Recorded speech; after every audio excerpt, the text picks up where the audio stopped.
Hello and welcome back. And in this video, we're going to be creating our delete operation. So let's go ahead and get started. We're going to simply create a function, and delete operation is going to be very similar to the update with one exception. We're going to delete a record this time. So we're going to create our fetch request first.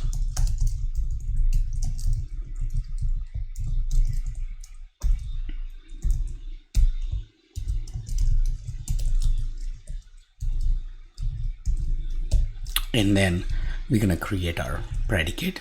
So we can directly create a predicate without creating a separate variable. Last time we created that so I could show you, like, basically you create an object, but now so we're going to simply create this predicate directly and assign it to the fetch request. And basically we're going to choose the version that takes the format. And again, our condition is still same. We want to basically pass the ID, excuse me, and we want to actually add that as that ID as the where condition to find the record.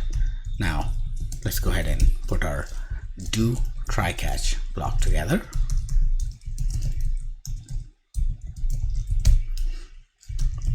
And let's go ahead and print the error.localized description as well.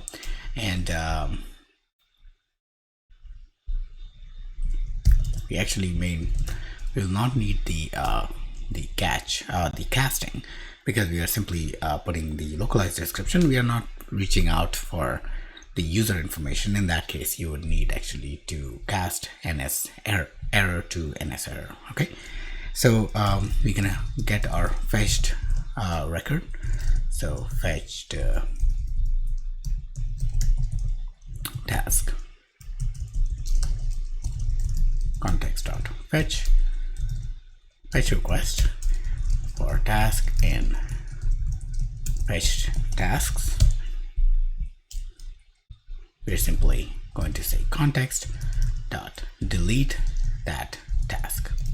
Okay, and at the end, we don't want to forget to save the context, so all of our changes are basically they can make it to the disk.